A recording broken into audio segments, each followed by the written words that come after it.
It is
Krishna हरे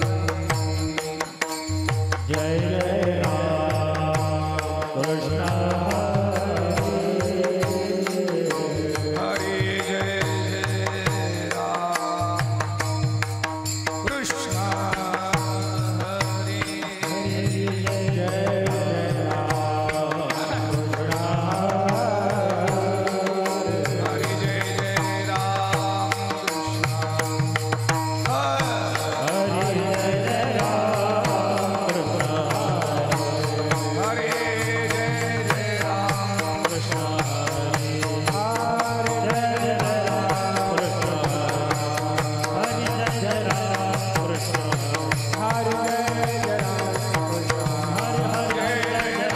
कृष्ण हरे जय जय राम कृष्ण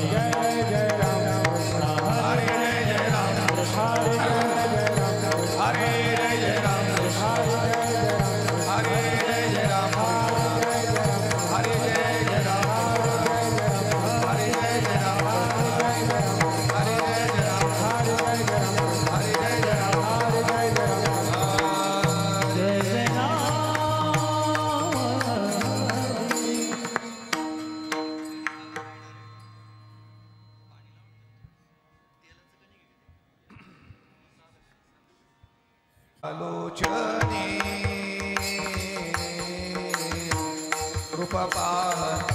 रूपपाहतालोचने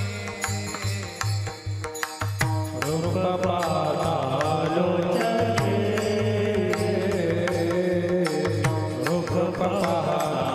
रूपपाहतालोचने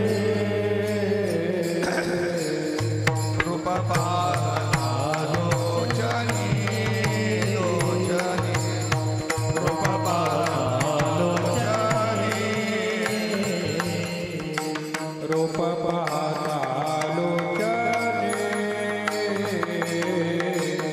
रूपपाहतालोचने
बापर खुमा देवी वर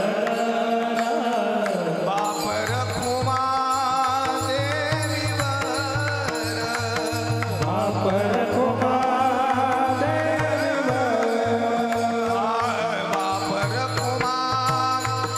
देवी वर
ऐशी जोडी करा रामकंठी धरा ऐशी जोडी करा रामकंठी धरा जेने चुके फेरा गर्भवास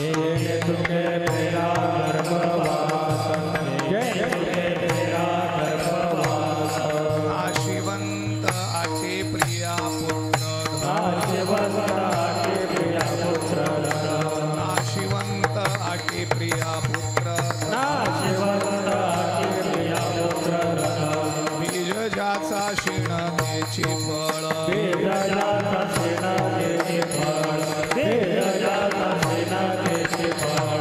नाव धड करा सहस्रनामाची नाव धड करा सहस्रनामाची जे भव सिंधूची थडी पावे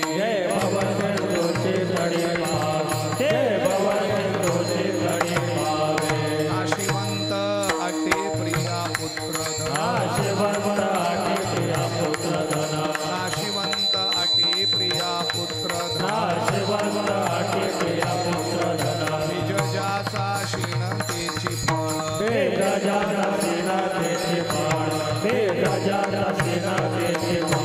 तुका म्हणे काळा ना तोंडावरी तुका म्हणे काळा ना तोंडावरी आता भरा हरी राम बाणे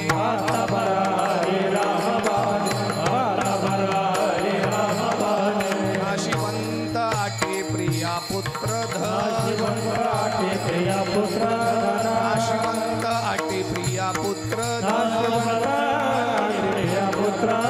बीज ज्याचा शिण त्याची फळ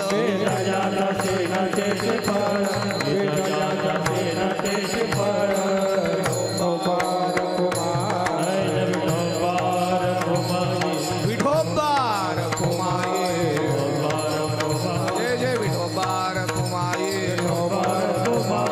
जय जय विठोबार हरी विठोबार कुमाये जय विठोबार कुमाये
जोडी करा रामकंठी धरा, ऐशी जोडी करा रामकंठी धरा, जेने चुके फेरा गर्भवास, नाशिवंत अटे प्रिया पुत्र धन, बीज ज्याचा शीन तेची फळ, नाव धड करा सहस्रनामाची, जे भवसिंधूची थडी पावे, नाशिवंताटे प्रिया पुत्र धन, बीज ज्याचा शीन तेची फळ.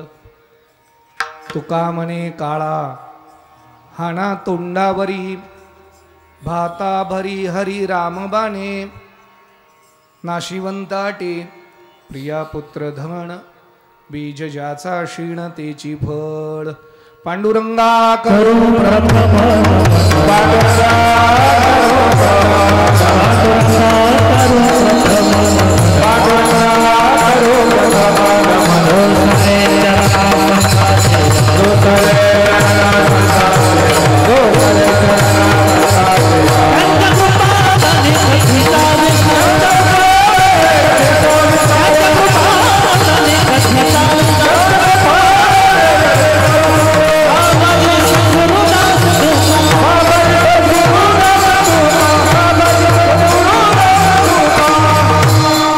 पांडुरंगा करू प्रथम नमन दुसरे चरणा संतांचिया, त्यांच्या कृपादाने कथेचा विस्तारू. बाबाजी सद्गुरु दास तुका, यदक्षरमणाख्येय आनंदम मजवेयम, श्रीमन्निवृत्तीनाथेत ख्यातमं दैवतं महाश्रेत. ऐशी जोडी करा रामकंठी धरा, जिणे चुके फेरा गर्भवास, नाशिवंताटी प्रिया पुत्र धन, बीज ज्याचा शीण तेची फळ. वैराग्यश परममूर्ती संत श्रेष्ठ श्री जगद्गुरु तुकोबाराय महाराज यांचा अत्यंत महत्त्वाचा, अतिशय गोड, प्रासादिक, यावत जीवाला उपदेश करणारा, मानवी जीवाला मार्गदर्शन करणारा, एका सात्विक आणि पारमार्थिक कर्मामध्ये प्रवृत्त करणारा अत्यंत गोड असा अभंग आजच्या नैमित्तिक कीर्तनाच्या चिंतनाकरिता, सेवेकरिता घेतलेला आहे. हिंगलाजी मातेच्या पावन भूमीमध्ये, श्री क्षेत्र खेडे गावामध्ये आज एक नैमित्तिक कार्यक्रमाकरता आपण उपस्थित आहोत. खेडे गावातलं एक अत्यंत सामाजिक आणि अध्यात्म जपणारं, राजकीय क्षेत्रात सक्रिय असलेलं कुटुंब आणि कैलासवासी परशुराम शंकर कोल्हे, अर्थात यांच्या पहिल्या आणि प्रथम वर्ष श्राद्धाच्या निमित्ताने त्यांच्या कुटुंबाने, त्यांच्या परिवाराने आयोजित केलेलं हे वर्ष श्राद्ध, त्या निमित्ताने असलेली ही एक दिवसीय कीर्तन उत्सव आणि सर्व आप्त इष्टांच्या भेटीगाठी आणि सर्वांना स्नेहभोजन. खरं म्हणजे माझ्या लक्षात आलं, वैकुंठवासी परशुरामांना हे आध्यात्मिक क्षेत्रातील सक्रिय व्यक्तिमत्व होतं. त्यांच्या कालखंडामध्ये मला जाणीव आणि आठवण आहे, अनेक वेळा हिंगलाजी मातेच्या उत्सवात मी कीर्तनही केलेत. ग्रामपंचायत असेल आणि सोसायटी असेल आणि आध्यात्मिक कार्य असेल, या सगळ्या क्षेत्रामध्ये वैकुंठवासी परशुराम भाऊ अर्थात सक्रिय होते. त्यांच्या कुटुंबियांनी हा इतका सुंदर उत्सव एक दिवसीय आयोजित केला. इतके सुंदर गायक वादक सप्ताला उपलब्ध होत नाही, पण कीर्तनाकरता एका दिवसाला उपलब्ध केले. पखवाजाच्या साथीकरता नाशिक जिल्ह्याचं वैभव आणि प्रकाशाचं किरण महाराज गोसावी, त्यांचं एकदा टाळ्या वाजवून स्वागत करा. त्याचप्रमाणे दुसरे गायक आमचे साणप महाराज, अत्यंत गोड व्यक्तिमत्व आणि अत्यंत सात्विक व्यक्तिमत्व, तेही गाण्याकरता आहेत. त्यांचंही टाळ्या वाजवून स्वागत करा.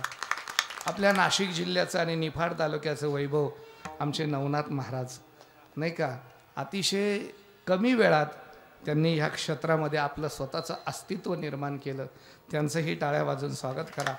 आपल्या गावचे भूमिपित्र आमचे जुने सन्मित्र मेघने सर, त्यांची भैरवी ऐकल्याशिवाय माझं कीर्तन पूर्ण होत नाही, नाही का, इतकं गोड आहे. ज्यांच्यामुळे हा योग मला आला, म्हणजे या निफाड तालुक्याचं काय पण नाशिक जिल्ह्यातलं आध्यात्मिक क्षेत्राचा समन्वय घडवून आणणारं एक व्यक्तिमत्व म्हणजे बाबाजी पाटील कुशारे. आणि त्यांच्यामुळे मला हा योग आला. त्यांचे फुवा, तुमच्याकडे आत्याच्या पतीला फुवा म्हणतात ना, का मामा म्हणतात? फुवा म्हणतात, मामा म्हणतात. त्यांचे मामाच आहेत. मामांचं वर्षश्राद्ध आहे. त्यांना एक मुलगा, ते म्हणजे श्री बाबाजी पाटील परशुराम कोल्हे, आणि नातू जयराम केदू कोल्हे, नागेश भगीरथ कोल्हे आणि अजय बळीराम कोल्हे हे नातूही आहेत. परशुराम अण्णांना 5 मुली आहेत, म्हणजे एक मुलगा आणि 5 मुली आहेत.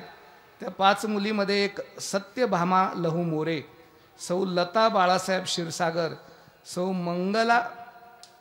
मंगल रावसाहेब भालेराव, सौ अलका रमेश शिंदे, सौ आशा बाळासाहेब गायकवाड आणि नाथ सौ उषा तुकाराम क्षीरसागर, असा परिवार आहे.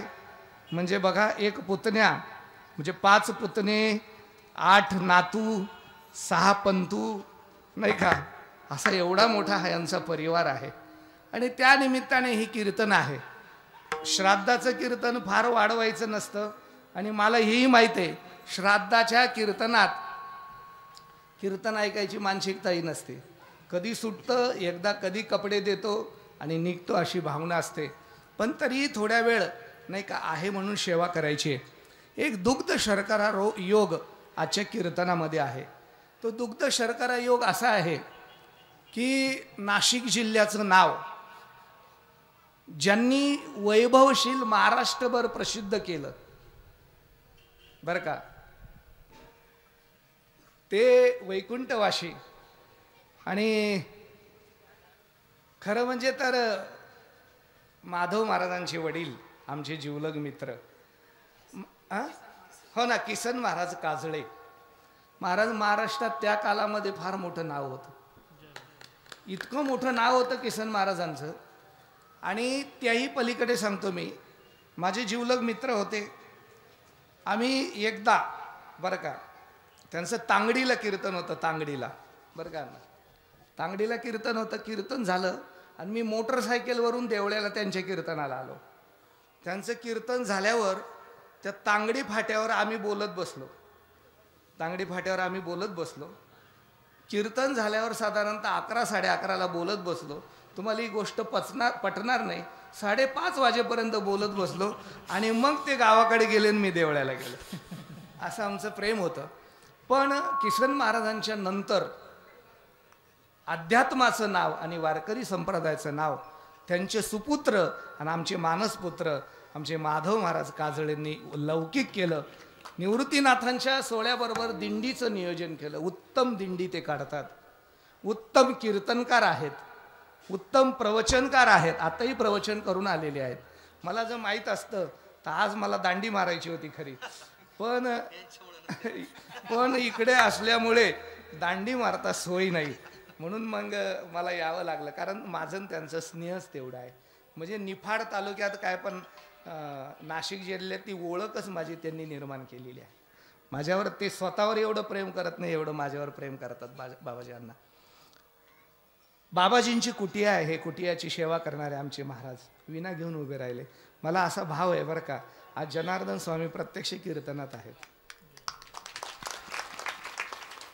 आमचे अत्यंत जिवलग मित्र. आणि जनार्दन स्वामींची भक्ती आणि जनार्दन स्वामींनंतर निवृत्तीनाथांची भक्ती ज्यांनी अनन्य भावाने केले ते शंकरराव कोले मागे बसलेले आहेत.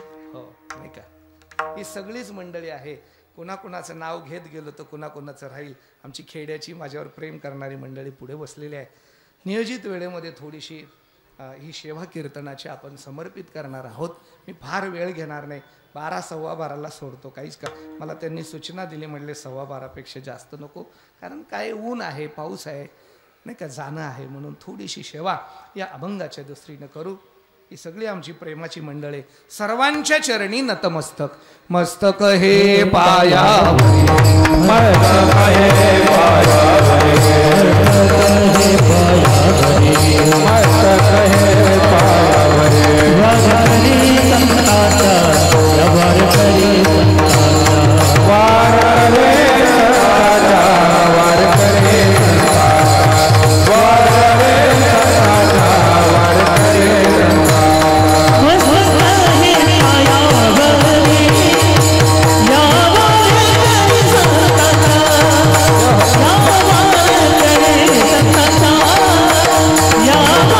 करे संताचा.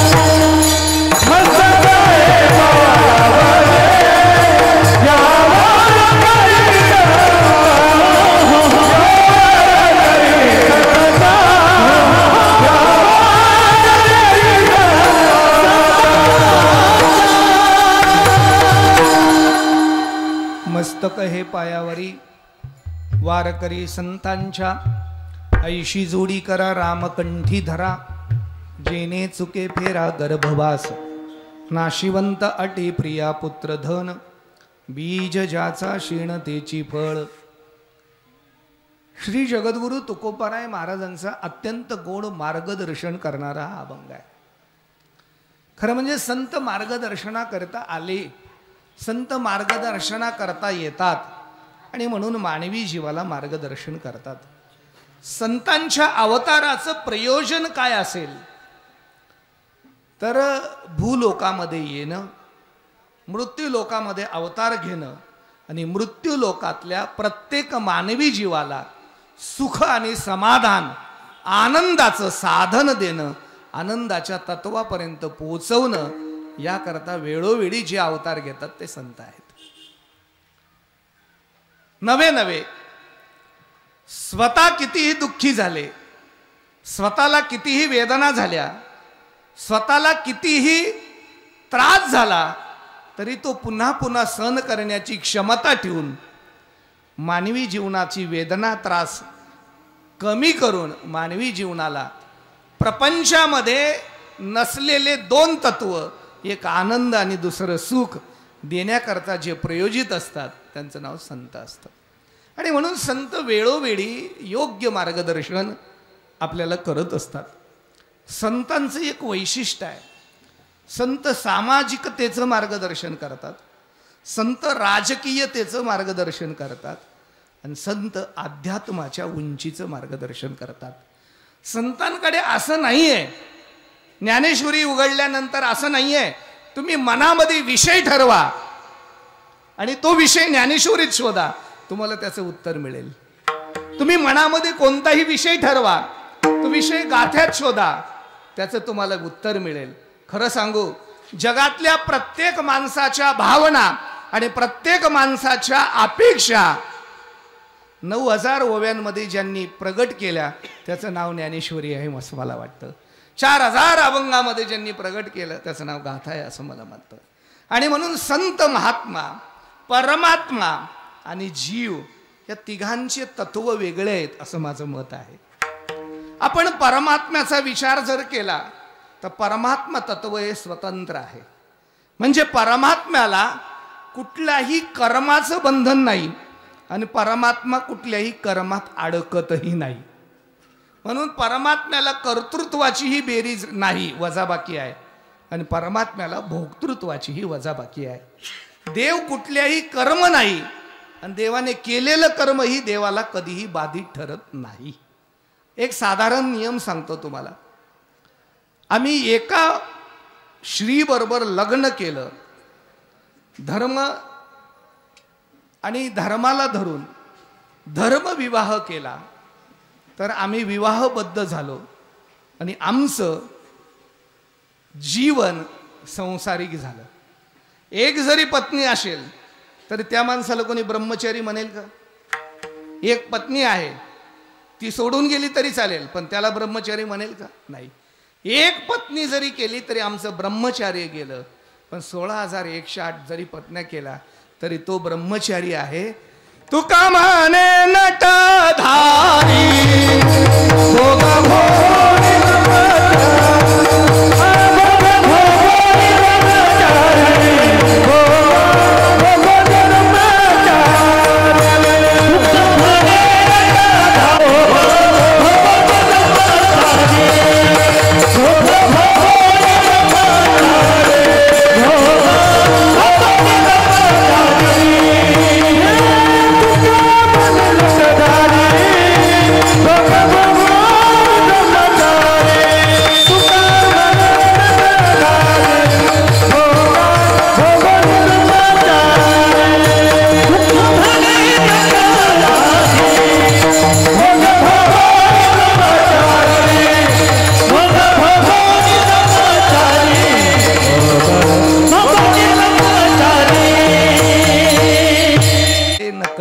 कान्होबाचे कोडे. त्याला कुठलाही भोग बाधत नाही, नाही का, त्याला कुठलीही बाधा नाही. खरं म्हणजे त्याला परमात्म तत्व म्हणायचं असतं. नेहमी परंपरेने एक गोष्ट आपण ऐकत आलात, मी 1-2 मिनटं विषय आला म्हणून पटकन सांगतो. एकदा अशी घटना घडली. भगवंताचे श्री गुरु भगवंताच्या भेटीला आले. म्हणजे याच्यातून एक गोष्ट शिका, देवाला सुद्धा गुरु करावे लागले. जीवनामध्ये श्री गुरु नसतील तर जीवनाचा आध्यात्मिक उद्धार नाही. देवाला सुद्धा श्री गुरु करावे लागले. देवाने आध्यात्मिक ज्ञान संदीपनी ऋषींच्या आश्रमात घेतलं, पण देवाचे आध्यात्मिक गुरु श्री गुरु हे दुर्वास ऋषी होते. दुर्वास ऋषी आले आणि मग देवाने आपल्या सर्वच पत्न्यांना आदेश दिला, माझे गुरुजी आलेले आहेत, आपण माझ्या गुरूंसाठी प्रसादाची व्यवस्था करा. आणि बरं का महाराज, पूर्वी नवऱ्याचं सगळ्याच बायका ऐकायच्या. म्हणजे ही पद्धत होती पूर्वी. म्हणजे एखादा पाहुणा घरी आला तर त्याला जीव घालायच्या. आता सांगतात मला बी घ्या आणि त्या पाहुण्याला बी घ्या ना, हॉटेलवर चला. देवाने सांगितल्यावर कोणत्याही पत्नीने तक्रार केली नाही, भाजीपालाच नाही, गॅसच संपलाय, है की नाही. काही तक्रार न करता सगळ्या देवाच्या पत्न्या गेल्या. ज्याने ज्याने आपल्या आपल्या प्रकाराचा स्वयंपाक केला.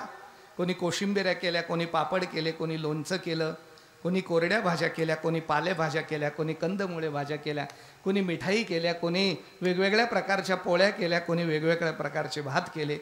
पंचपक्वान्नाचं भोजन घेऊन, नाही का, ताटं भरून देवाजवळ आल्या. जेवण तयार आहे, गुरुजींना बसवा.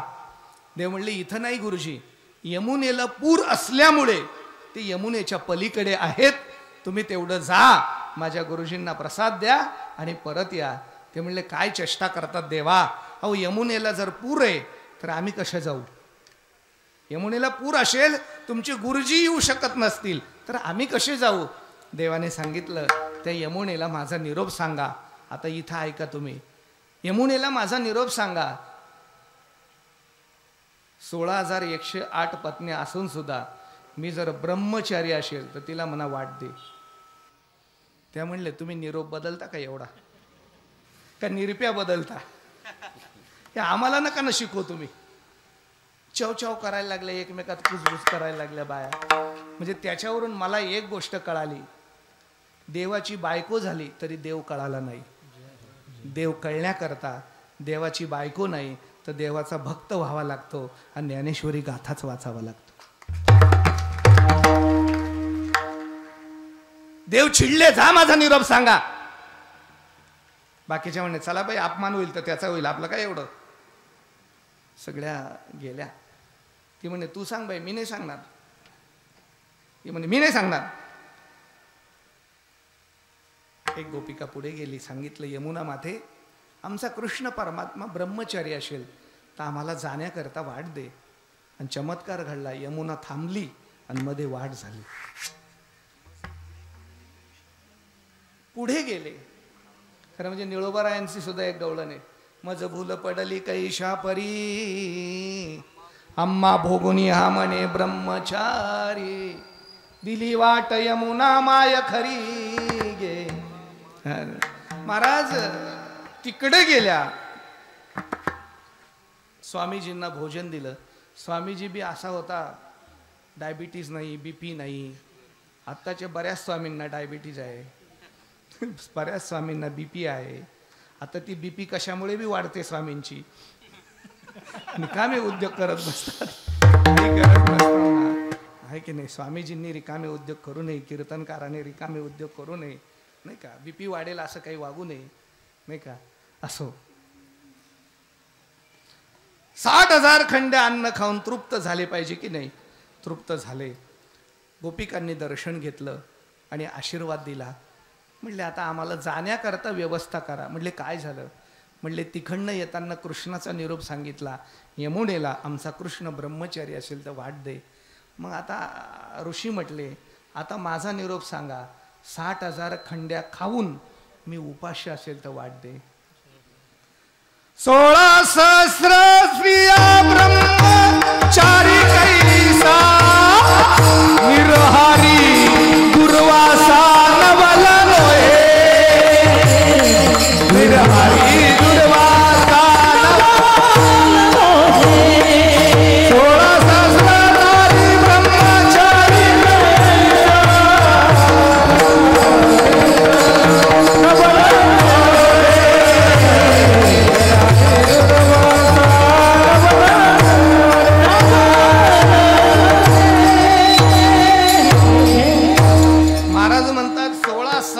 नारी ब्रह्मचारी कैसा निरहारी 60,000 खंड्या खाऊन उपाशी कैसा. मग त्या गोपिकांनाच टेन्शन आलं आणि त्यांनी हात जोडले आणि ऐका हा हे वाक्य आता तुम्ही इथं लाल पेनने अंडरलाईन करा आणि घरी ठेवा. ऐका आता आम्हाला प्रश्न पडला स्वामीजी, आमचा पती असून तो ब्रह्मचारी कसा, कर्म आमच्या बरोबर करतो पण तरी ब्रह्मचारी कसा, आणि आमच्याच हाताचं 60,000 खंड्या खातात तरी उपाशी कशी. त्या दुर्वास ऋषींनी जे उत्तर दिले ना ते आपण कायमचं वापरा. दुर्वास ऋषींनी सांगितलं भगवंत आणि मी काही कर्म करतो तरी ते आम्हाला लावून घेत नाही, मी करतो हा भाव ठेवत नाही म्हणून ते कर्मच आम्हाला बाधत नाही. 16 सहस्र स्त्रिया पण या माझ्या नाही.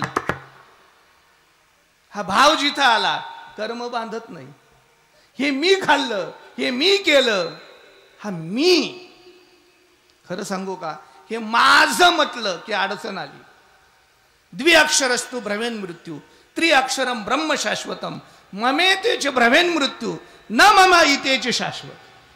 तुम्ही माझं काहीच नका म्हणू, काहीच नको ना म्हणू. माझं काय तुमचं आहे बरं, मला मनापासून सांगा काय माझं आहे, सांगा मला तुम्ही. आहे का काही माझं? राग न येणार तर बोलू का तुम्ही? आपली लायकी काय आहे सांगू का? समजा माझ्या सगळं बरं का, समजा आपल्यातलं कोणी मेलं, समजा मेलं तर आपली लायकी सांगू?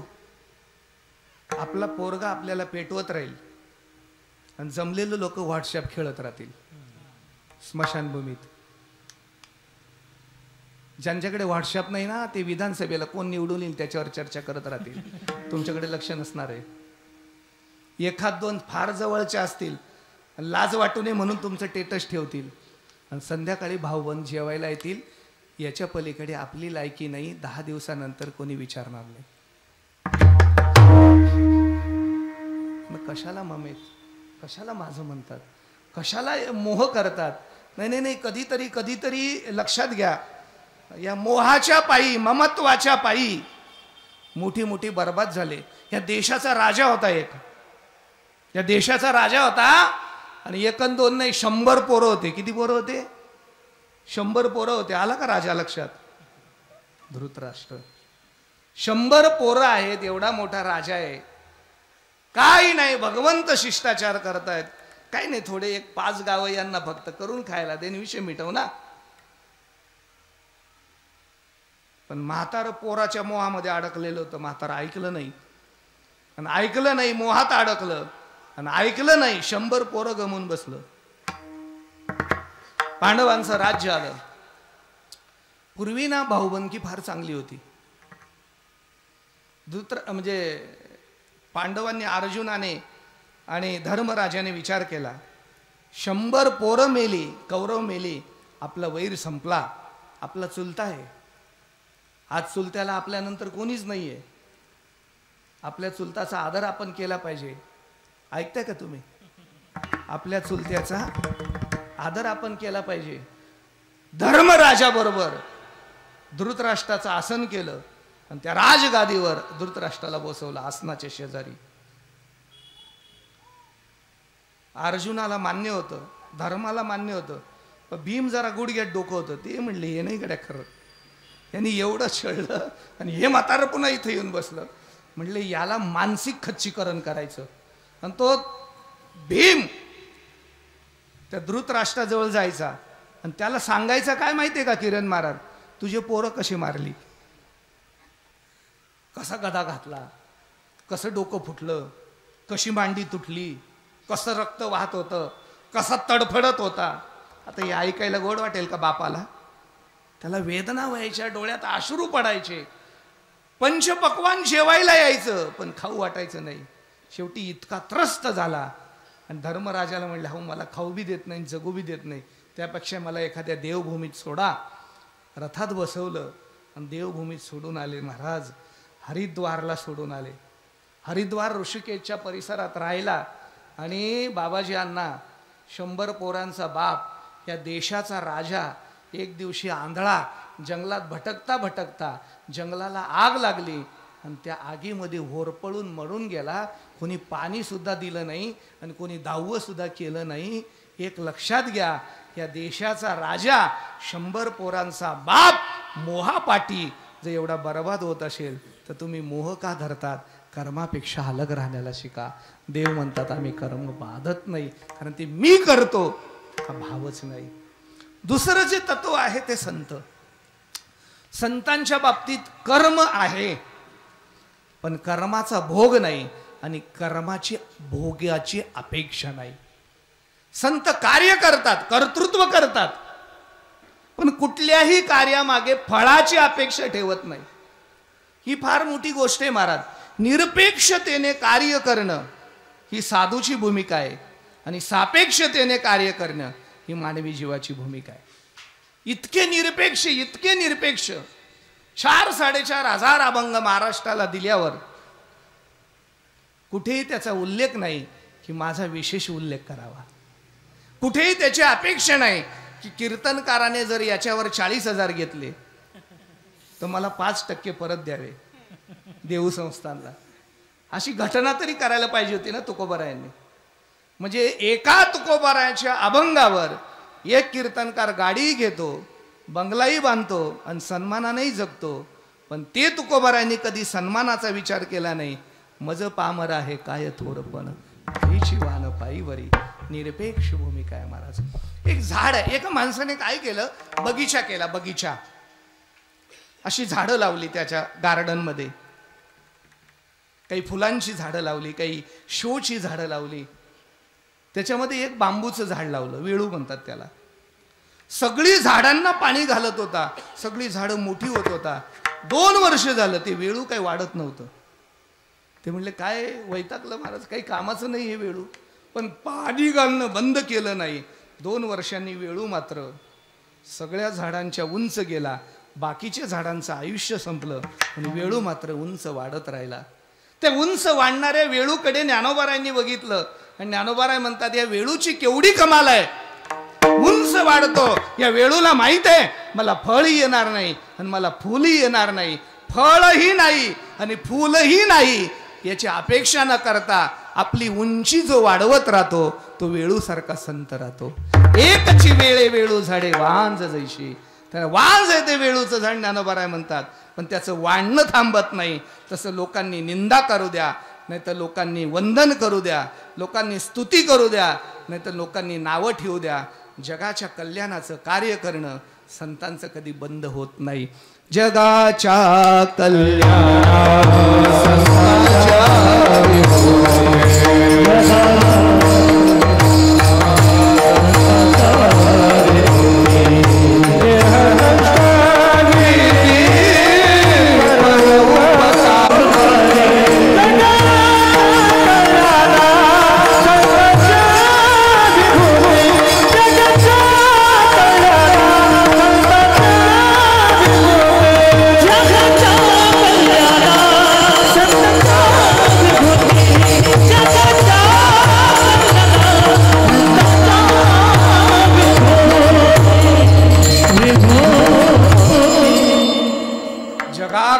देह कष्टवणारे चंदनासारखे संत असतात. काहीच अपेक्षा नाही महाराज, काहीच अपेक्षा नाही. खरं सांगू का महाराज, कधीतरी विचार करा. ज्ञानोबारायांना माहित होतं, काय म्हणतो, ज्ञानोबारायांना माहित होतं हा रेडा आहे, हा ना कधी आपलं नाव घेईल, कधी ना आपल्याबद्दल कीर्ती करेल, हा रेडाच आहे. पण खरं सांगू, रेडालाही बोलतं करणारे, जे व्यापक संत आहेत ते ज्ञानोबा आहेत. काहीच अपेक्षा त्याच्यामध्ये हरेडा असला तरी त्याचंही कल्याण असलं पाहिजे. निर्बुद्ध असला तरी कल्याण करतात. अहंकाराने येणाऱ्या सांगदेवाचंही कल्याण करतात. नाही का? कोणत्याही भावाने जा, भलतिया भावे शरण जाता भेटी, पाडी तसे तुटी जन्मव्याधी. ही संतांची भूमिका आहे. नाही का? सर्व कर्म फल त्यागम. सर्व कर्म करतात आणि फळाचा त्याग करतात. ही संतांची भूमिका आहे. आणि तिसरी भूमिका आपली आहे. नंबर आपलाच आहे. आता देव तर होणार नाही आपण, देव पण संत तर अजिबात होणार नाही. आहे की नाही? माणसं देव होतात पण संत नाही होऊ शकत. संत होणं अवघड आहे बरं महाराज. माणसं इतक्या मोठ्या पदाला जातात पण घसरून जातात. हो, कस काय करतात? काय झालं बरं का? एक गंमत करतो.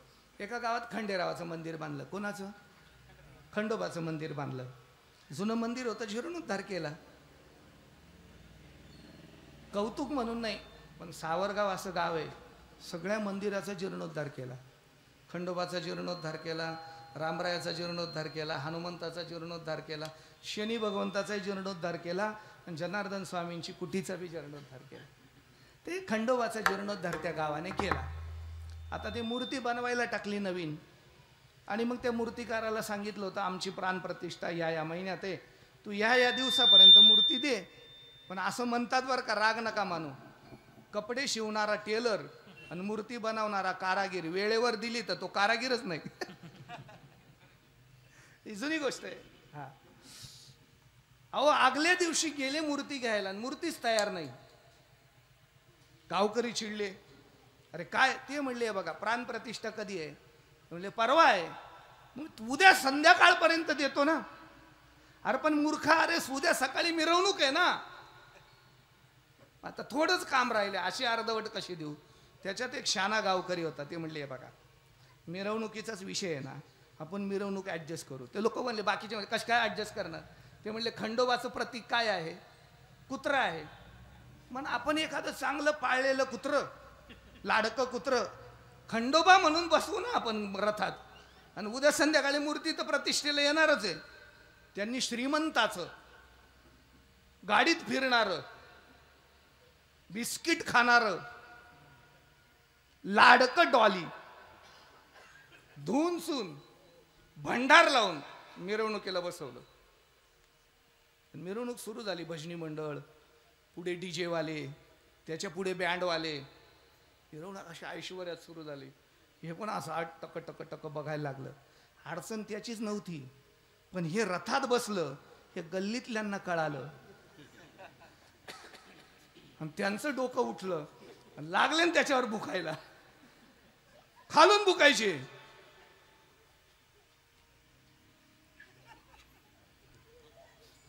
आता मला सांगाय, भुकणाऱ्याला भुकू द्यावं की नाही? यांनी बी शेप टाईट केली वरती.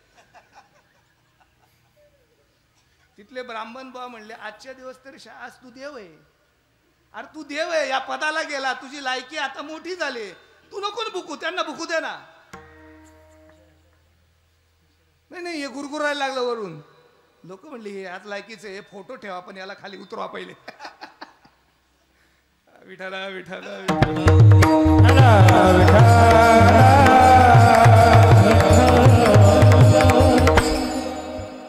आम्हाला कर्म आहे आणि आम्हाला कर्माची बाधा आहे. मला हा भाव सांगायचा.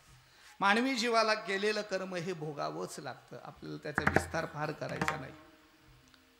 पुरुषार्थात फलप्राप्ती देशकाल वशादेह प्राप्त चिरेन शीघ्रम वायासो दैवा इति स्मृती. किंवा ज्ञानोबाराय म्हणतात प्राचीनाचीनी बळे आली कृत्य कुशला कुशले योमांगी जिराले आभाळे जैशी. केले कर्म झाले त्याची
आहोत ना, एक गोष्ट क्लिअर करून घ्या.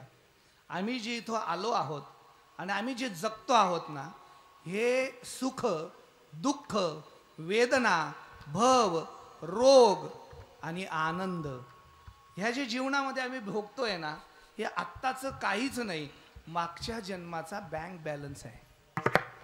मागच्या जन्मी जे कर्म करून आलो ते ॲज इट इज इथं भोगतोय. जेवढे बँकेत पैसे असतील तेवढ्याचा चेक वटेल. बँकेत पैसे नसतील तर चेक बाउन्स होईल आणि 140चा गुन्हा दाखल होईल. म्हणून आम्ही कधी कधी माणसा असाही प्रश्न विचारतो, ते इतकं नालायक आहे, कधी गावात त्याने सप्त्यात भाग घेतला नाही, कधी अन्नदान केलं नाही, पण त्याला देवाने कधी दुःख दिलं नाही. आणि आम्ही हे सगळं करतोय तर देवाने आम्हाला अशी वेळ आणली, बाबा त्याने मागच्या जन्मात केलेलं आहे ते भोगू दे, त्याची वेळ आली की तो तुझ्या समोरच भोगेल, त्याची काळजी करू नको, काळजी करू नको. कारण आपणच केलेलंच कर्मच आपल्यालाच भोगावंच लागतोच. हे बघा, तुम्ही एक सांगतो, आम्ही काय म्हणतो, जनिवनी अवघा देव म्हणतो की नाही? नाही, एवढा भाव, जनिवनी अवघा देव म्हणतो की नाही? विठ्ठल जळीस तळी भरला म्हणतो की नाही?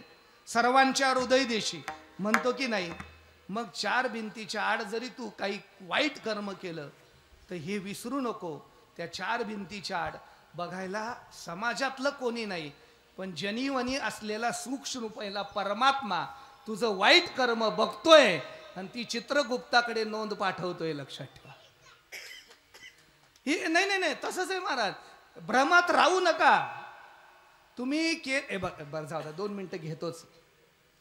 माझा एक मित्र आहेत, ते न्यायाधीश आहेत, ते अहमदाबादला होते. त्यांनी एक घटना मला सांगितली, फार गमतीची घटना आहे. ते सकाळी मॉर्निंग वॉकला जात होते. म्हणजे बघा, ज्यांना खायला मिळत नाही असं म्हणतात, ज्यांना खायला मिळत नाही, ज्यांना खायला मिळत नाही ते कष्ट करतात, आणि ज्यांना खायला मिळतं ते पचत नाही म्हणून सकाळी पळतात.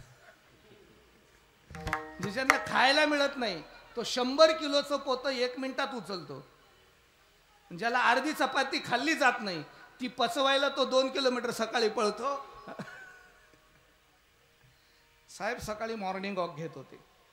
बरेच लोक सकाळी सकाळी शहरात मॉर्निंग वॉक घेतात. एका घटना त्यांनी बघितली.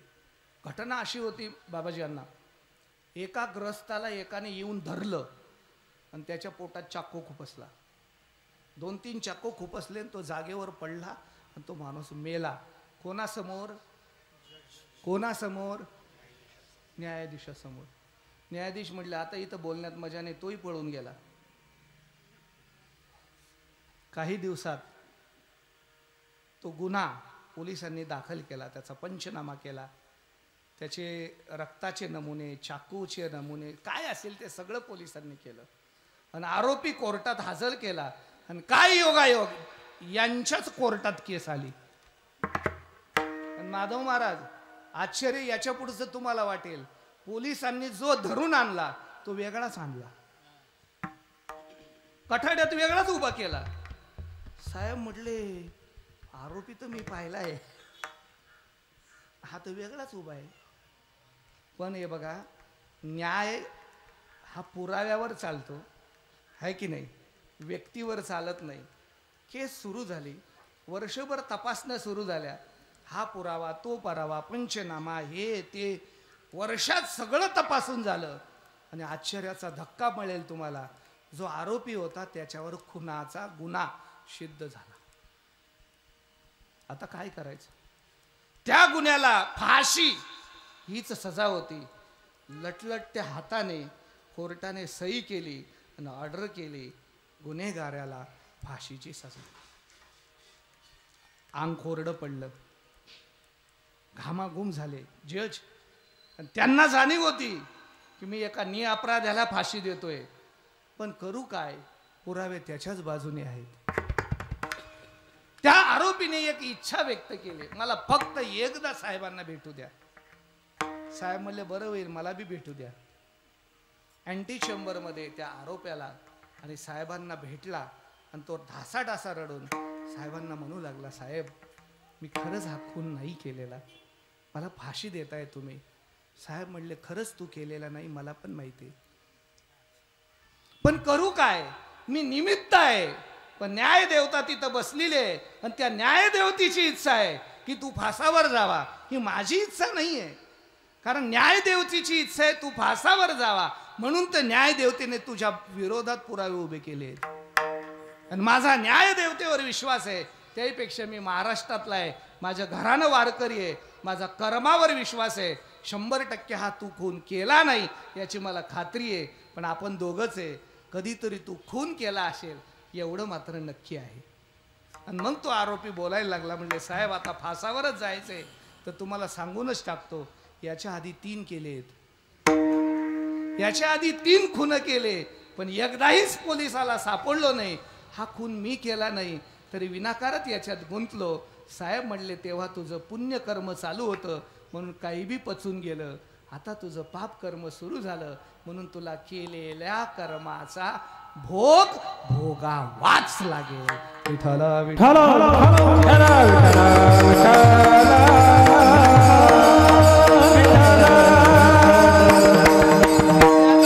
वेळ नाही म्हणून कर्मे श्रीराम वनवासा गेला.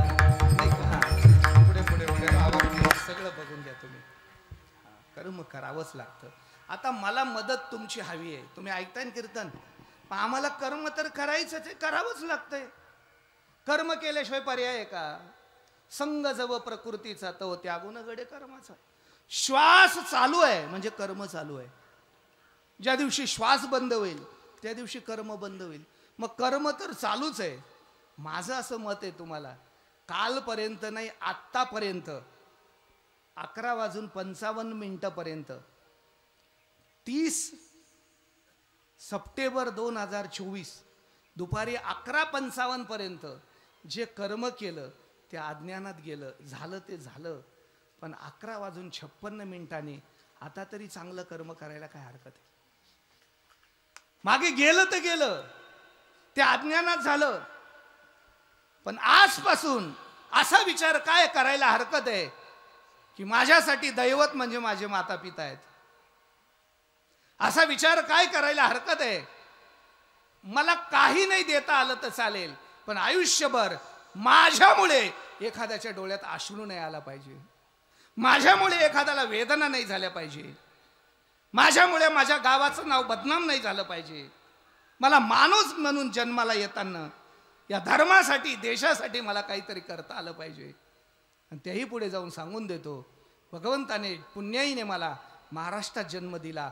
आतापर्यंत 30 सप्टेंबर 2024च्या 11:56 पर्यंत माझे वाया गेले.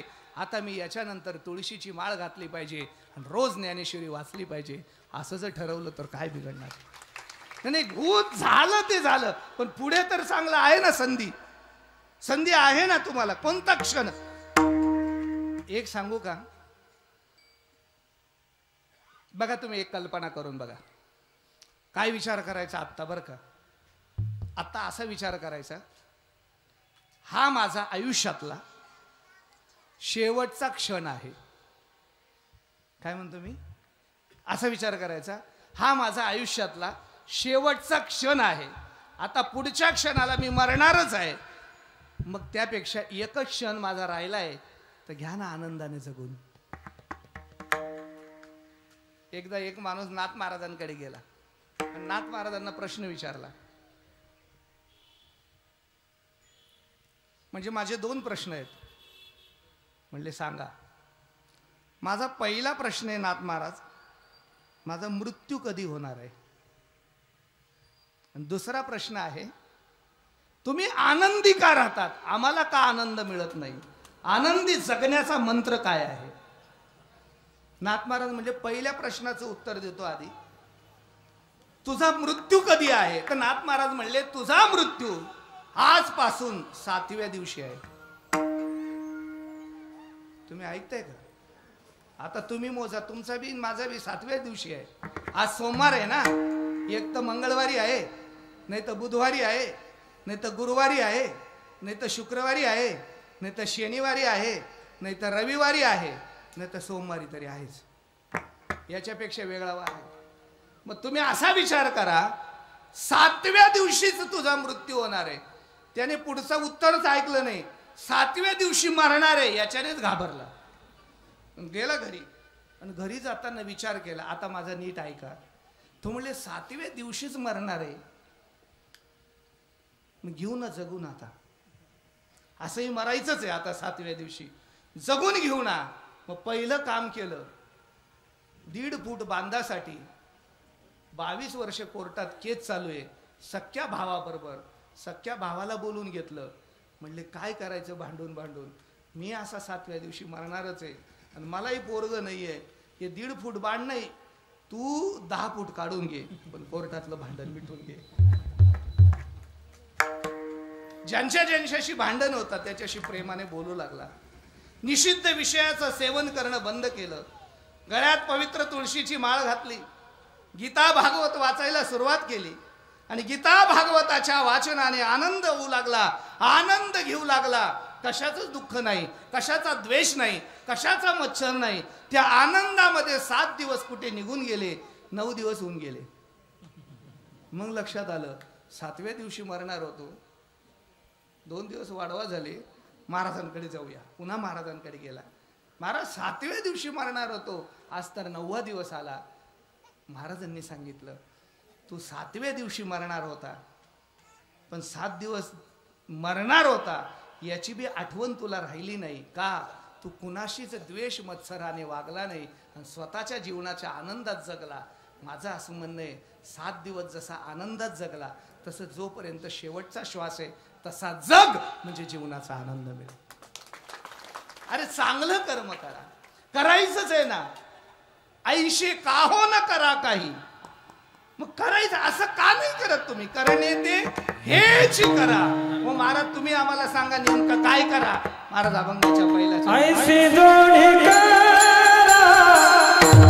रामभक्ती करा,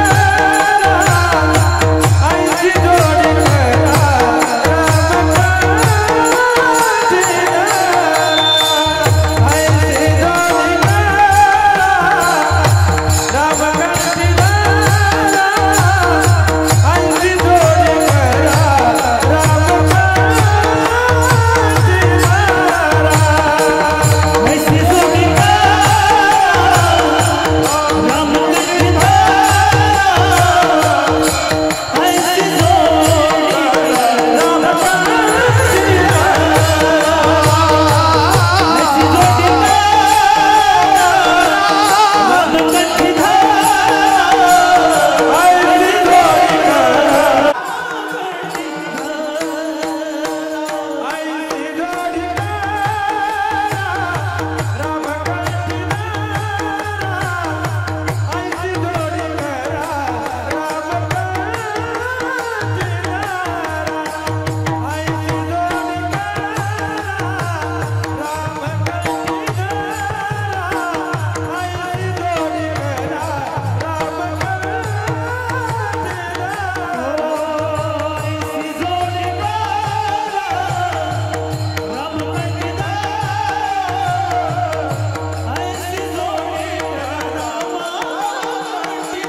सुखाचा चिंतामणी.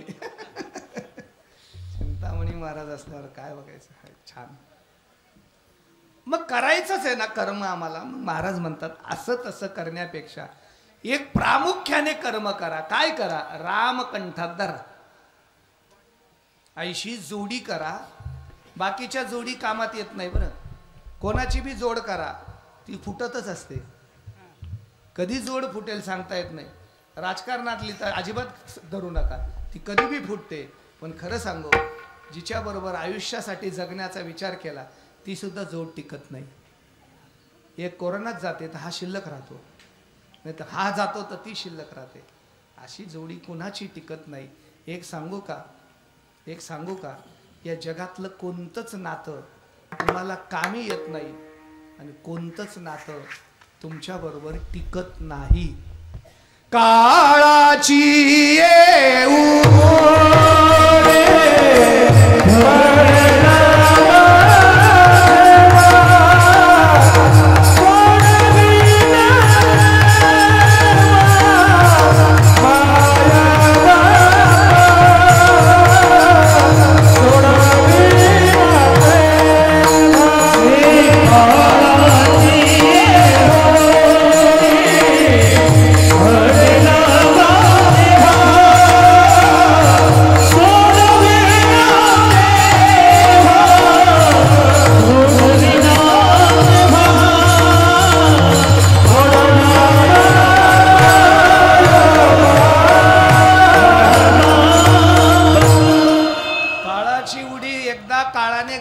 घातली का माय बाप सोडवत नाही, सोडून जातात. सोडवलं का माय बापाने? त्याच्या पुढे सोडविना राजा देशीचा चौधरी आणि कसोयरी. सोयरे का कामात येतात असं वाटतं तुम्हाला?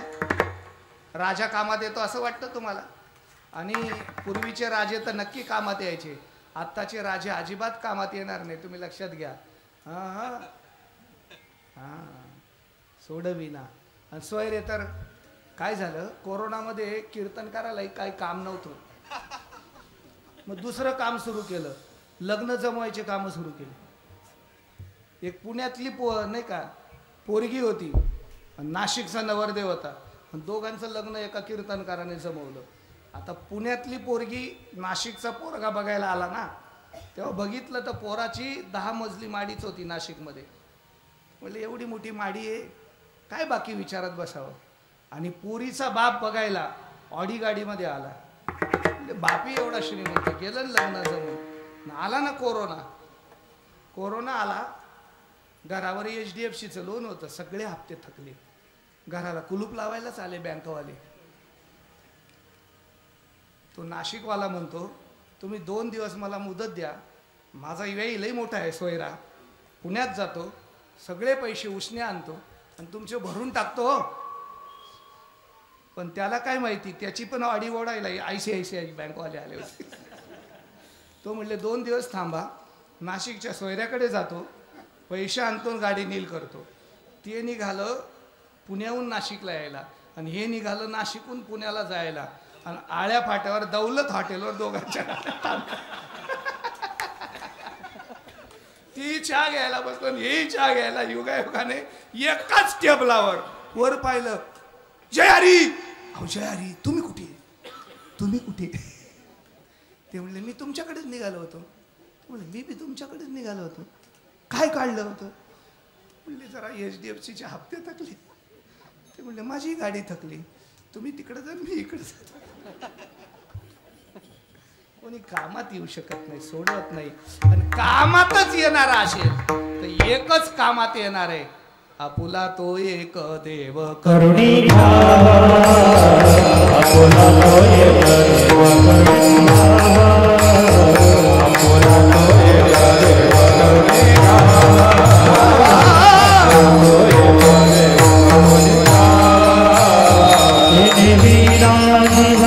सुख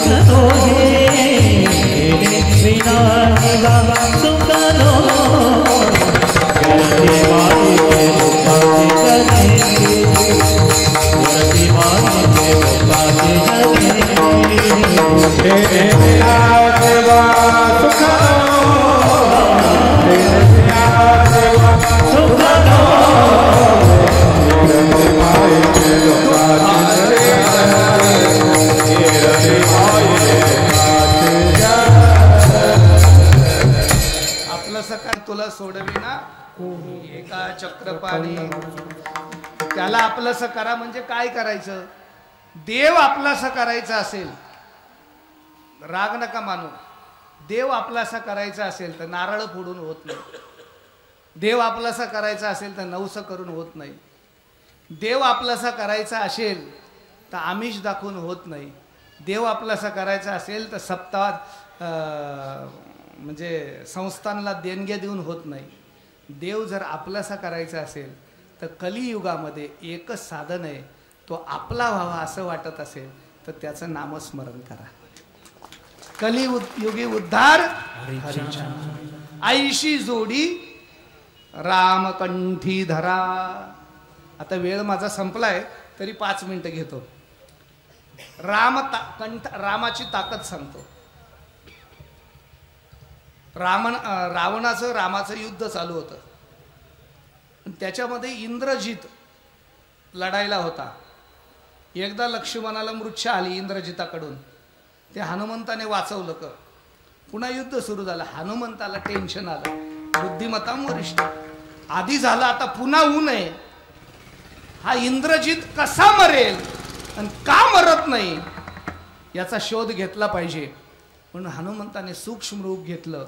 सगळी लंका शोधून काढली आणि हनुमंताच्या लक्षात आलं इंद्रजित न मरल्याचं कारण लक्षात आलं. आणि इंद्रजिताची बायको इंद्रजिताच्या महालात रामरायाचं अखंड भजन करत होती.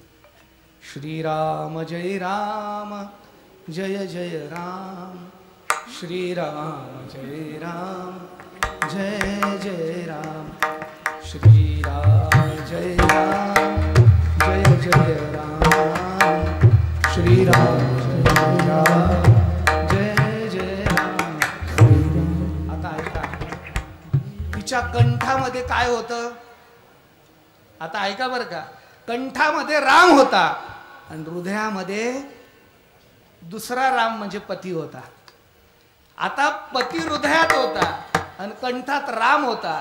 राम कंठात आहे तर हृदयातल्या पती सुरक्षित आहे की नाही? त्याच्यामुळे तिकडचा तिचा राम मरत नव्हता. मग हनुमंताने लक्षात घेतलं हिचा कंठातला राम बंद पाडावा लागेल तेव्हा हिचा राम मरेल. तो बंद कसा पाडायचा? हनुमंत आहेत एका ब्राह्मणाचं रूप घेतलं आणि रावणाच्या दरबारात गेला. म्हणले मी तुझा आजोबाचा ब्राह्मण आहे, ज्योतिष सांगायचो. युद्ध चालू आहे म्हणून मी तुला काही 2 गोष्टी सांगायला आलोय. तू इकडे युद्ध खेळतोय आणि तुझी सून रामाच्या नादी लागली आहे आणि इंद्रजित मारावा आणि राम विजयी व्हावा आणि रामाबरोबर मला जाता यावं अशा भावनेने ती रामाचं भजन करते. आता खरं तर रावण मारायला सुटला. ते म्हणले भाऊ मला मारू नको, खात्री करून घेन तू एकदा. आणि मग रावण खात्री करायला गेला. मंदोदरीला सांगितलं बघ काय करते सून. मंदोदरीला हे सगळं माहीत होतं, तिला विचारूनच केलेलं होतं. ती राम नाम बंद करत नव्हती. शेवटी रावणाने हात जोडले, सुनबाई रामाचं नाव बंद करा. ती म्हणे श्रीराम जय जय राम. ही बंदच करणार नाही म्हणून क्रूर रावणाने तिच्या नरडीवर पाय दिला, तिचा श्वास रोखला आणि कंठातलं राम नाम बंद पाडलं. ज्या क्षणी तिच्या कंठातला राम बंद पडला त्या क्षणी तिचा राम धाराक्षरती मरून पडला. मग एवढी रामनामामध्ये ताकद आहे. आईशी जोडी करा. म्हणून स्वयंपाक करताना भजन करा. आपला राम कुठे कामानिमित्त गेला की भजन करा. राम सुरक्षित राहील, आहे की नाही? आईशी जोडी करा रामकंठी धरा, जेणे चुके फेरा गर्भवास. आता गर्भवासाचं दुःख सांगत बसत नाही. काय सांगू गरिबीची यातना, किंवा हो गरिबीची यातना रे पुत्रा ऐका पुल्या कानी. मदालसा बघून घ्या तुम्ही. डोळा हरळणे वेळे घाई कोत नजरे ते काळीची न विसरे. जन्मदुःख भयानक आहे नाही का? जन्म मरणाचं दुःख मोठं आहे. ते विसरायचं असेल तर त्याच्यातून बाहेर पडा. नाशिवंत आठी प्रिया पुत्र धन. प्रिया आटणारी आहे, पुत्र आटणारा आहे. धन आटणारं आहे, त्याचं मूळच दुःख आहे. त्यापेक्षा नामस्मरण करा आणि नामस्मरणाच्या जीवनावर तुमचं जीवन धन्य करा. जसं वैकुंठवासी परशुराम अण्णांनी केलं तसं आपलंही जीवन धन्य व्हावं. सर्वांच्या मुखात नामस्मरण घडावं आणि मानवी जीवनाचं कल्याण व्हावं, एवढी भावना या कीर्तनाच्या निमित्ताने करतो. पुढे खूप विषय आहेत, पण वेळेचं भान नसेल तो वक्ता नाही. म्हणून इथंच भजन करा आणि इथंच थांबूया. विठोबा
निमित्ताने ही सेवा, खरं म्हणजे आमच्या बाबाजी भाऊ, त्यांचे नाव बाबाजीच आहे. काय त्यांचं माझ्यावर प्रेम आहे माहीत नाही, पण मी इतका भाग्यवान आहे. त्यांच्या आईचंही पुण्यस्मरणाचं कीर्तन मीच केलं आणि वडिलांचंही पुण्यस्मरणाचं कीर्तन मीच केलं.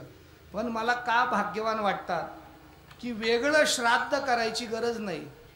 श्राद्ध पक्षात ज्यांचं श्राद्ध येतं ते काय सामान्य माणसं आहेत का?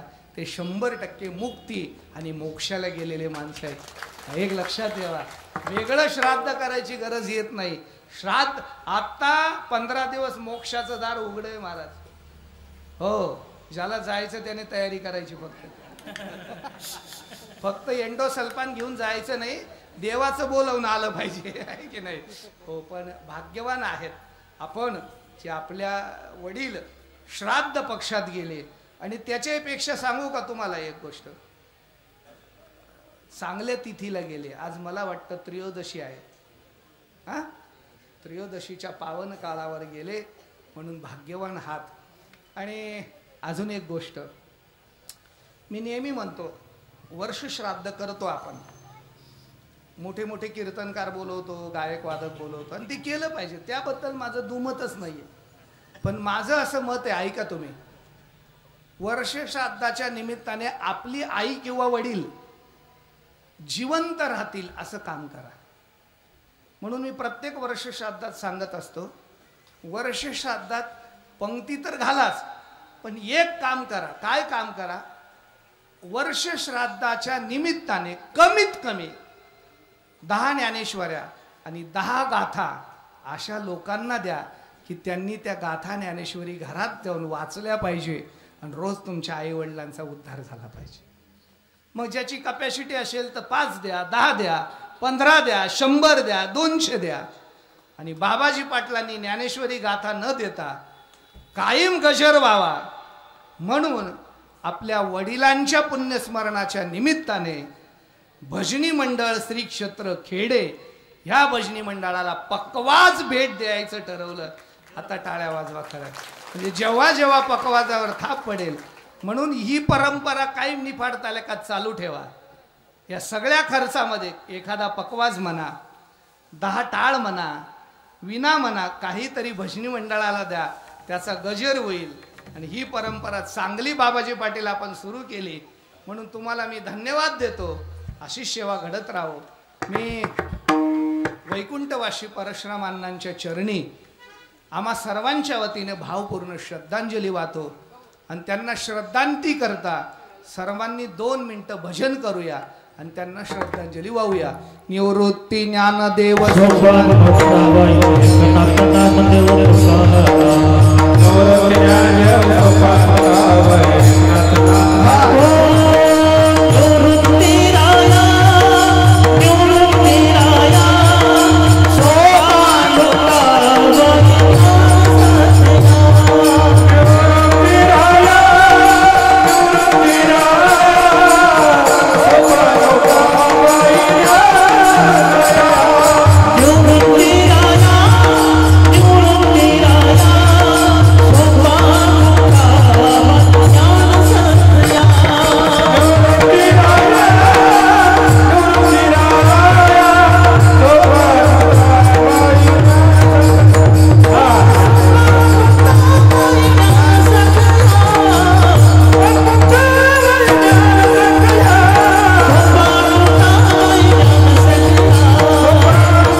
काम फक्त करूया.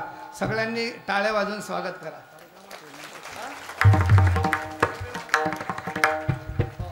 आणि याच्यानंतर भजन झालं की खाली बसू. काही महत्त्वाची 1-2 श्रद्धांजली होती. तत्पूर्वी सूचना सांगतो. आपलं एक ऐतिहासिक आणि तीर्थक्षेत्र आहे.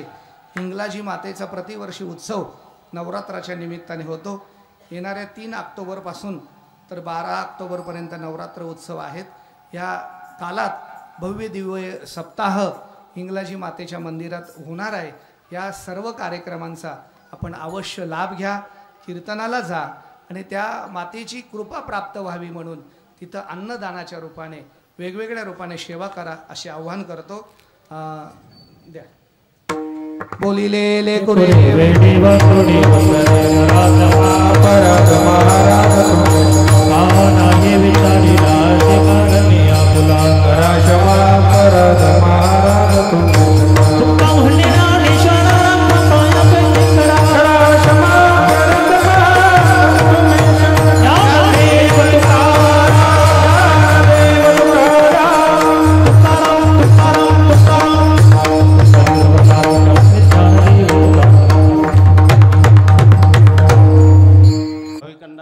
श्रोतावर्गांना विनंती आहे की 2 मिनिटं आपण शांत बसावं. कुणी जाऊ नयेत. आमचे हिंगलाजनगरचे ज्येष्ठ आमचे सहकारी सर्व क्षेत्रामध्ये अग्रगण्य असलेले आमचे बाबाजी अण्णा कोल्हे, ती ग्रामपंचायत असो, विविध कार्यकारी सोसायटी असो, पाणी वाटप संस्था असो किंवा ट्रस्ट असो, अध्यात्म, सार्वजनिक, सामाजिक, राजकीय क्षेत्रामध्ये सतत अग्रेसर असलेले आमचे सहकारी बाबाजी अण्णा कोल्हे यांचे पिताश्री कैलासवासी परशुराम शंकर कोल्हे यांचं 1 वर्षापूर्वी वयाच्या 98व्या वर्षी दुःखद निधन झालं. आज त्यांचा प्रथम पुण्यस्मरण आपण या ठिकाणी कीर्तन केसरी संजय महाराज, नानाश्री दोंडगे महाराज त्यांच्या वाणीतनं आपण या ठिकाणी ऐकलं आणि चांगल्या प्रकारे प्रबोधन आपण या ठिकाणी त्यांच्या वाणीतनं आपण ऐकलं. अण्णांनी वडिलांची 98 वर्ष खूप चांगली सेवा केलीत आणि महाराजांनी म्हटल्याप्रमाणे आज पितृपक्षामध्ये ज्याला मुहूर्त लागत नाही हेच खरं मोक्षाचं वेळ. आणि आज आपण त्यांचं प्रथम पुण्यस्मरण आपण या ठिकाणी साजरं करतो आहोत. आपल्या सर्वांच्या वतीनं आज महाराजांना या ठिकाणी मी विनंती करतो आणि आपल्या सर्वांना विनंती करतो. महाराज, आमच्या गावाचं नाव पूर्वीचं खेडे आणि हिंगलाज मातेच्या या ग्रामदैवताच्या यावरूनच आम्ही 4 वर्षापूर्वी आमच्या गावाचं नाव आम्ही बदललं आहे, हिंगलाज नगर झालेलं आहे. आणि सर्वांना त्या निमित्तानं एक विनंती आहेत, यापुढे आमच्या या गावाचा उल्लेख करताना हळूहळू आपण हे खेडे विसरूया आणि याची प्रशासकीय मान्यता जी आहे ती प्रशासकीय मान्यता केंद्र शासनाच्या पातळीवर ती आज प्रतीक्षेत आहेत. लवकरच अधिकृतपणे हिंगलाज नगर हे घोषणा महाराष्ट्र शासन पातळीवर होईल. तर आपणा सर्वांना याची आठवण करून देतो. आणि आज या ठिकाणी आपल्या सर्वांच्या वतीनं कैलासवासी परशुराम शंकरराव कोल्हे यांच्या प्रथम पुण्यस्मरणाच्या निमित्तानं आपल्या सर्वांच्या वतीनं त्यांना या ठिकाणी मी भावपूर्ण श्रद्धांजली अर्पण करतो. आणि आमचे गावचे भूमिपुत्र ॲडव्होकेट वकील साहेब रामेश्वरजी कोल्हे यांना विनंती करतोय आपण या ठिकाणी श्रद्धांजली अर्पण करावी.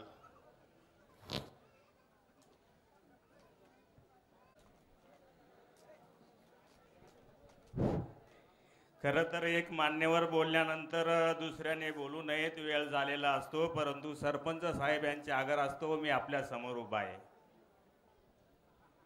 खरं तर आज या स्वर्गीय परशुराम शंकर कोल्हे यांच्या प्रथम पुण्यस्मरणाच्या निमित्ताने उपस्थित असलेले सर्व शोकाकुल बंधू आणि भगिनींनो,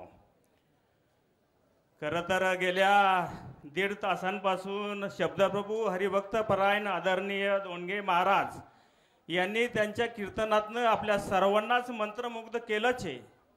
परंतु त्यांच्या कीर्तनाने हे सगळं वातावरण असं भारावून गेलेलं आहे. खरं तर महाराज, ही पृथ्वी शेषाच्या मस्तकावर तरलेली आहेत असं म्हणतात. परंतु मी ठामपणे सांगतो, ही पृथ्वी आपल्यासारखे हरिभक्त परायण महाराजांच्या विचारांवर तरलेली आहेत असं मला वाटतं.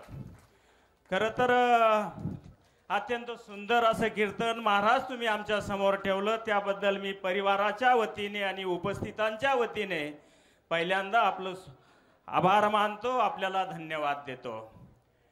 खरं तर डोक्यात सफेद टोपी, सदरा आणि धोतर घालणारी माणसं जोपर्यंत आपल्यामध्ये शिल्लक आहेत तोपर्यंत आपल्या घराला या ठिकाणी एक सूचना आलेली आहेत. गायनाचार्य, मृदुंगाचार्य ही सर्वच या ठिकाणी अत्यंत सुंदर असं आपल्याला साथ दिली. त्यांचंही मी परिवाराच्या वतीने, उपस्थितांच्या वतीने आभार मानतो, धन्यवाद देतो. डोक्यात पांढरी टोपी, सदरा आणि धोतर घालणारी माणसं जोपर्यंत आपल्यामध्ये शिल्लक आहेत तोपर्यंत आपल्या गावाला गावपणे, घराला घरपणे. खरं तर ही माणसं कमी शिकलेली असली परंतु महाराज त्यांच्यामध्ये संयम होता. आयुष्यभर आपल्या जीवनाशी संघर्ष करीत राहिले आपल्यासाठी, पुढच्या पिढीसाठी. खरं तर सर्वांशी आदराने आणि प्रेमाने वागणारे तात्या 1 वर्षापूर्वी आपल्या सर्वांना सोडून निघून गेले. अत्यंत प्रेमळ आणि मनमिळावू असा त्यांचा स्वभाव होता. सर्वांशी गोड बोलणं होतं. तुकाराम महाराज सांगतात, गोड बोला. कसं बोला? सास आणि मवाळ, मिथुले आणि रसाळ, शब्द जैसे कल्लोळ अमृताचे. अमृताचे कल्लोळ बाहेर पडावे असं त्यांचं बोलणं होतं. खरं तर आज या प्रथम पुण्यस्मरणाच्या निमित्ताने हा या कुटुंबाने तात्यांचा उत्सव तर आयोजित केलाच आहे. परंतु यापूर्वीची गोष्ट तुम्हाला सांगायची आहे की या संपूर्ण कुटुंबाने तात्यांची शेवटच्या श्वासापर्यंत अत्यंत प्रामाणिकपणे काळजी घेतली, सेवा केली. खरं तर 21व्या शतकातले श्रावणबाळे असं म्हटलं तर वावगं ठरू नयेत. इतकी काळजी त्यांनी घेतली, इतकी सेवा त्यांनी केली. आणि अशीच प्रत्येक कुटुंबामध्ये ज्येष्ठांची काळजी घेतली जाऊ लागली, सेवा केली जाऊ लागली तर उधाळणारे आयुष्य आपल्याला सावरता येतील, कोसळणारे आयुष्य आपल्याला आवरता येतील, भाऊंचा आधार देता येईल. आणि कुठंतरी मित्रांनो, आपल्याला प्रत्येक कुटुंबामध्ये या ठिकाणी माणुसकीचा विश्वास टिकवता येईल. खरं तर उपस्थित तरुणांनी हे लक्षात ठेवलं पाहिजेत गेल्यावर तर उत्सव होईल हो, पण ते जिवंत असताना खऱ्या अर्थाने त्यांच्या जगण्याचा उत्सव झाला पाहिजेत. ज्यांच्या ज्यांच्या घरात नशिबानं म्हातारी माणसं जिवंत आहेत त्यांनी त्यांना जपा. घरातली म्हातारी माणसं ट्यूबलाईट इतकी प्रकाश देत नाहीत, परंतु त्यांचं देवघरात निरंजनासारखं तेवत राहणं महत्वाचं असतं. ते एकदा विझून गेलं ना, मग त्या लोकांची आपल्याला किंमत कळायला लागते, म्हणून त्यांना जपा. खरं तर महाराज तात्या 98 वर्ष वय जगलं. खूप भाग्यवान होते, कारण त्यांचं जगणं सुंदर होतं, त्यांचं जीवन सुंदर होतं. महाराज जगणं खूप सुंदर आहे, ते किती आपल्याला कोणालाच ठाऊक नाही आहे. परमेश्वराने आपल्याला प्रत्येकाला एक स्वतंत्र पात्र दिलेलं आहे. ते पात्र आपल्या परीने आपल्या ताकदीने वटवायचं आणि एक दिवस निरोप येईल त्या दिवशी इथून निघून जायचं. एका स्मशानभूमीमध्ये एक वाक्य लिहिलेलं होतं, मेरी मंजिल बस यही तक थी मैंने आते आते जिंदगी गुजारी.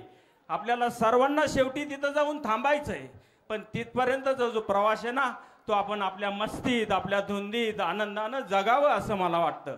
तुकाराम महाराज जायला निघाले आणि कुणी विचारलं, तुकोबा काय मिळालं तुम्हाला तुमच्या आयुष्यात? ग्रंथ लिहिले, अभंग लिहिले, गाथा लिहिली, आणि तुम्हाला काय मिळालं? तुकाराम महाराज म्हटले, कौतुक वाटे झाली या वेचाची. या जगाला काय मिळालं मला माहीत नाही, पण आम्ही जे जगलो ना त्याचं आमचं आम्हाला कौतुक वाटतंय. म्हणून आपण आपल्या मस्तीत आपल्या धुंदीत आनंदानं असं जगावं की आयुष्याच्या शेवटच्या वळणावर असताना आपल्याला कौतुक वाटलं पाहिजे. मला वाटतं तात्या त्या पद्धतीने आपलं संपूर्ण जीवन जगले. सत्य, साहित्य, सुगंध, संगीत, संस्कार, संस्कृती, श्रद्धा, सबुरी, सदाचार, सुविचार, साहस आणि समर्पण अशा अनेक सद्गुणांचा परिचय मित्रांनो मला त्यांच्या सहवासात झाला. आज या ठिकाणी मी माझ्या कोल्हे परिवारांच्या वतीने, निफाड वकील संघाच्या वतीने, आपल्या सर्वांच्या वतीने त्यांना भावपूर्ण आदरांजली अर्पण करतो आणि माझ्या शब्दांना विराम देतो.